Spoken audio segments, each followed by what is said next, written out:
వైద్య ఆరోగ్యం ప్రస్తుత ప్రభుత్వ వైద్య వ్యవస్థ ప్రజా అవసరాలకు ఏమాత్రం సరిపోవటం లేదు. పైపెచ్చు ఈ రంగం చాలా నిర్లక్ష్యానికి గురైంది. ప్రకటనలకే పరిమితమైన గత ప్రభుత్వం కనీసం ఈ రంగంలో పనిచేసే డాక్టర్లు, నర్సులు మరియు ఇతర ప్రభుత్వ కాంట్రాక్టు ఉద్యోగులకి సకాలంలో జీతాలు కూడా చెల్లించలేదు. ఉస్మానియా ఆసుపత్రి లాంటి ఘన చరిత్ర కలిగిన సంస్థను కూడా పూర్తిగా నిర్లక్ష్యం చేసింది.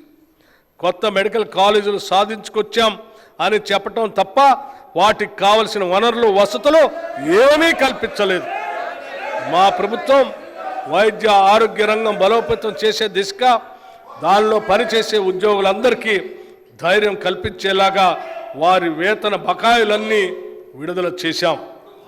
ముందు కూడా వారికి ప్రతి నెల సకాలంలో జీతాలు అందించి వారి పూర్తి సామర్థ్యాన్ని ప్రజాసేవకే వినియోగించేలాగా ప్రోత్సహిస్తాం. అసంపూర్తిగా ఉన్న సూపర్ స్పెషాలిటీ హాస్పిటల్స్ మరియు ఇతర హాస్పిటల్స్, నర్సింగ్ కాలేజీలు, మెడికల్ కాలేజీ నిర్మాణం పూర్తి చేస్తాం.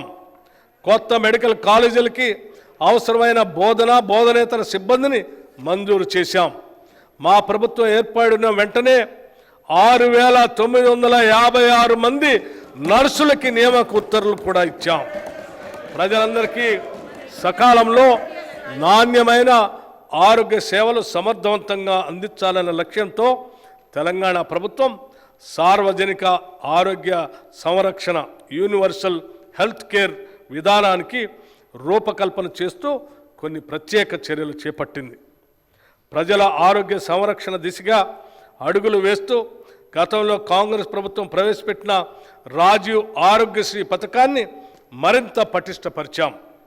మా ప్రభుత్వం ఏర్పడగానే గతంలో ఉన్న 5 లక్షల కవరేజ్ పరిధిని 10 లక్షల రూపాయలకు పెంచాం. అంతేకాకుండా ప్రస్తుతం ఆరోగ్యశ్రీలో ఉన్న 1,672 చికిత్సల్లో 1,375 చికిత్సలకు ప్యాకేజీ ధరలను సగటున 20% పెంచాం.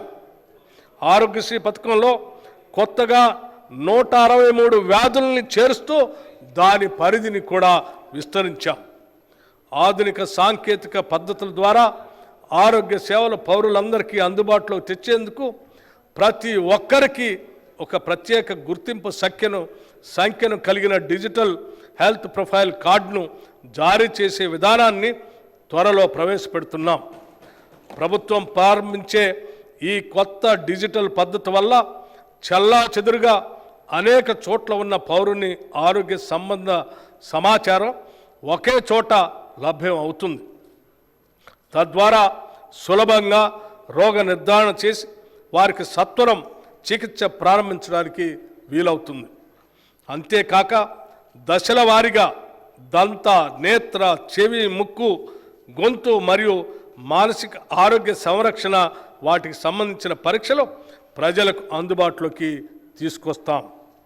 వైద్య మరియు ఆరోగ్య శాఖకు ఈ బడ్జెట్లో 11,468 కోట్ల రూపాయలు ప్రతిపాదిస్తున్నాం.